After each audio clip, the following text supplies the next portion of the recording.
करता फिर मदरसा में जाने को क्या स्टार्ट है। देखिए, मैं आज आपसे कुछ बातें शेयर करना चाह रहा था। ये मेरे दोस्त भी हैं, स्टूडेंट भी हैं, आकिब, उनके साथ में मायरा फातिमा है, और ये मेरे दोस्त हैं हेडमास्टर साहब गुलाम हुसैन साहब। मैं आज बात कर रहा था इनसे कि ज़िंदगी में नो वर्ड जो है डिक्शनरी में नहीं होना चाहिए। बहुत बार हमने बात सोची कि लोगों को कहा कि ये काम कीजिए, तो ऑलवेज़ उनका रिस्पॉन्ड रहता है, नहीं sir, how this is possible, हम नहीं कर सकते, हम ये भी कर रहे हैं, ये कर रहे हैं, हम ये काम कैसे कर सकते हैं। तो मैंने कहा कि ज़िंदगी क्या है, ज़िंदगी बहुत ही छोटा सा एक पीरियड है, और ये पीरियड, ये अपॉर्चुनिटी जो आपको दी गई है, और इन अपॉर्चुनिटी को अगर आप सही ढंग से अवेल नहीं कर पाते तो मुझे लगता है आप ज़िंदगी में कामयाब नहीं हो सकते। अलेक्जेंडर 32 ईयर्स में मर गया, लेकिन पूरी दुनिया पे हुकूमत कर गया। देखिए, थोड़ी देर हज़रत उमर ने हुकूमत की तो 36 लाख मरबा एरिया पे हुकूमत किया है। आप देखिए, इनके लोगों के कैरेक्टर्स को देखिए ना, वो कैसे कामयाब होते थे। अमीर तैमूर थोड़े से अरसे में दुनिया का बहुत बड़ा बादशाह है ना, महमूद गजनवी थोड़े से पीरियड में दुनिया का बहुत बड़ा बादशाह। इसी तरह से अगर आप अशोका देख लें, या और बहुत बड़ी बड़ी पर्सनैलिटीज़ थी जिन्होंने दुनिया पे राज किया। वो कैसे था कि एक विल पावर था, एक सोच थी। जब हजूर अकरम सल्लल्लाहु अलैहि वसल्लम आए तो एक करैक्टर लेके आए, और उस करैक्टर को देख के सब लोगों ने इस्लाम कबूल किया, किसी ने दूसरा रिलीजन कबूल किया। तो मेरा तो यही मानना है कि कोई किसी भी रिलीजन पे चल रहा है, लेकिन वो ईमानदारी से रहे। अब ज़िंदगी कामयाबी कैसे मिलती है? ज़िंदगी में कामयाबी दोस्तों तब मिलती है कि जब आपको कुछ काम करने का जज्बा हो, आपकी एक मंजिल हो। मैं कहूँ कि मुझे उस पहाड़ पे पहुँचना है, और मैं ये सोचता रहूँ नहीं, ये पहाड़ तो बहुत दूर है, मैं पहुँच नहीं पाता हूँ, मैं घर से नहीं निकलूँगा तो नहीं पहुँच पाऊँगा। मेरा मानना यही है कि आप उस पहाड़, क्या आप दुनिया के सबसे बड़े माउंट एवरेस्ट को भी क्लाइम कर सकते हो, अगर आपकी सोच पॉजिटिव हो। दोस्तों, सोच पॉजिटिव रखने की ज़रूरत है, और साथ में टारगेट को फिक्स करने की ज़रूरत है।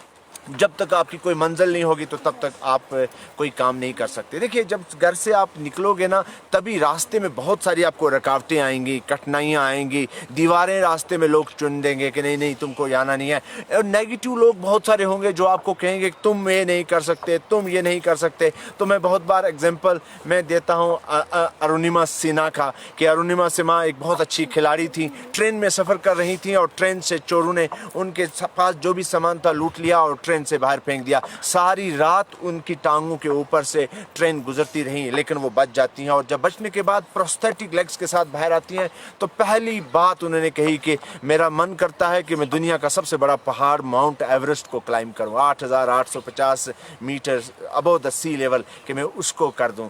लेकिन क्या होता है, देखिए दोस्तों, तो लोगों ने क्या कहा, लोग हमारे जैसे लोग थे कि नहीं, no this is not possible, don't think this, because हम लोग तो सही टांगों वाले लोग नहीं कर सकते, हम छोटा सा एक पहाड़ नहीं चल सकते, तो माउंट एवरेस्ट को क्लाइम कैसे करोगे?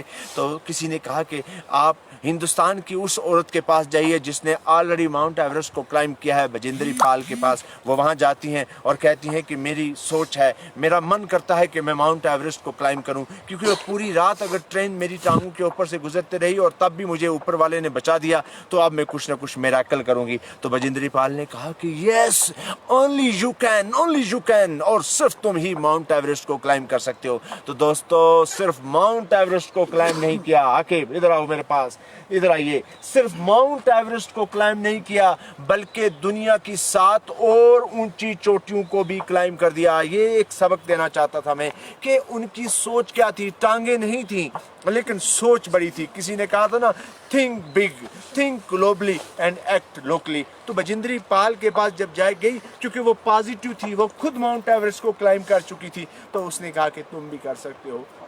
मेरा भी यही मानना है। मेरा तमाम वो दोस्त जो हम लोगों के साथ अभी जुड़े हैं या हमारी इस वीडियो को बाद में देखेंगे, मैं उनसे कहूँगा कि आप एक सोच पॉजिटिव डेवलप कीजिए। देखिए, बहुत सारे ड्रीम आपके पेरेंट्स ने लेके रखे हैं। आपकी माँ आपके लिए ड्रीम्स ले रही है, आपके फादर आपके लिए ड्रीम्स ले रहे हैं, आपके बड़े भाई बहन, आपके जितने भी दोस्त हैं वो आपके लिए ड्रीम ले रहे हैं कि हमारा साथी कुछ बड़ा बनेगा।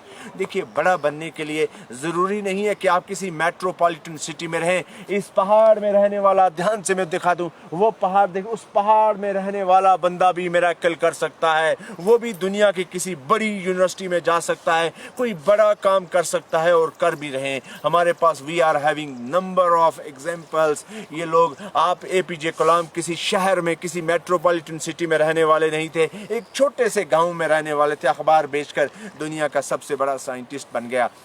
اسی طرح سے ڈاکٹر جو آج کے ہیں, کیا نام ہے ان کا, جو اسرو کے چیف ہے, ڈاکٹر سوین, شاید ایسے مجھے ان کا پورا نام بھول گیا, وہ بھی ایک گاؤں میں رہنے والے تھے, آج دنیا کے بہت بڑے سائنٹسٹ بن گئے. اسی طرح سے بڑے بڑے لوگ ہیں. تو میرا بھی ماننا دوستو یہی ہے کہ اپنی سوچ کو پازیٹیو رکھیے اور کانفیڈنس ڈیولپ کیجیے. جس وقت آپ کا کانفیڈنس ہوگا نا, اس وقت دنیا کی کوئی بھی طاقت آپ کی اور آپ کی منزل کے بیچ میں نہیں آ سکتی. اور آپ کی منزل تبھی مل سکتی ہے کہ جیسے میرے یہ لوگ, یہ دوست, یہ دور دور سے آ رہے ہیں. آپ کہاں سے آ رہے ہو, زور سے بولو, کہاں سے آ رہے ہیں, کہاں جا رہے ہیں آپ؟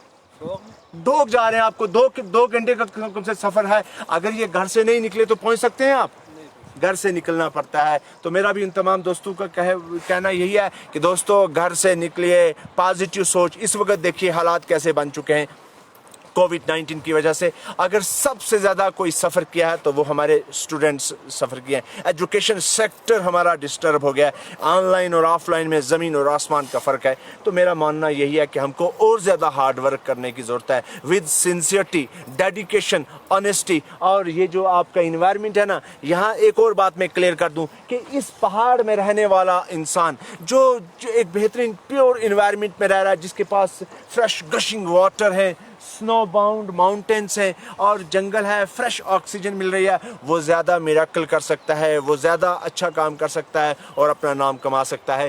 تو آپ لوگوں کو پازیٹیو سوچ ڈیولپ کر کے محنت کرنی ہے. ساتھ ساتھ میں دوستوں کہوں گا 6:30 پہ میری live class YouTube channel doctor Shamim Bande پہ آئے گی کہ کس طرح سے ہندوستان کی فارمیشن ہوئی. ہندوستان 1947 میں جب آزاد ہوا تو کیسے پاکستان 14 اگست کو آزاد ہوا, کون سی لائن انڈیا اور پاکستان کے بارڈر کی لائن کون سی ہے, ایل او سی کیا ہے, ایل اے سی کیا ہے, انڈیا اور افغانستان کے بیچ میں جو باؤنڈری لائن ہے وہ کیا ہے, سر سائرل رائٹ کلف وہ کون تھے, اور یہ ہماری سٹیٹس کتنی ہیں, یونین ٹیریٹریز کتنی ہیں, ہمارا 370 جموں کشمیر کو ملا یا 35A یہ کیا چیز ہے, ہماری پرنسلی سٹیٹس کتنی تھی, کیوں جونا گڑھ میں کیا ہو گیا, حیدرآباد میں کیا ہوا اور جموں کشمیر میں کیا ہوا. یہ ساری چیزیں میں 6:30 پہ لائیو لیکچر میں آنے والا ہوں, لیکن لیکچر میرا یوٹیوب چینل پہ دیکھیے گا دوستو. مجھے امید ہے کہ آپ کو یہ جو ہم نے آپ سے کچھ باتیں کی ہیں یہ پریکٹیکل نالج ہے. ہم لوگ بھی اسی گاؤں سے اٹھ کے جاتے تھے اور بہت سارے لوگ آج بھی جا رہے ہیں, دور دور سے اٹھ کے جاتے ہیں, پیدل ہیں, ذرائع نہیں ہے, پیسے نہیں ہیں لوگوں کے پاس, لیکن ان کی سوچ ہے اور وہ کچھ کرنا چاہتے ہیں. تو میرا بھی ماننا یہی ہے, تمام دوستوں کو میں اتنا ہی کہوں گا کہ آپ نیگیٹو چیزیں اپنے مائنڈ سے نکال کے پازیٹیو سوچ رکھیے اور سوسائٹی کی بہتری کے لیے کام کرتے رہیں. My best wishes are always with all of you. Will meet you at 6:30 PM at on my YouTube channel Dr. Shamim Bande. Thank you.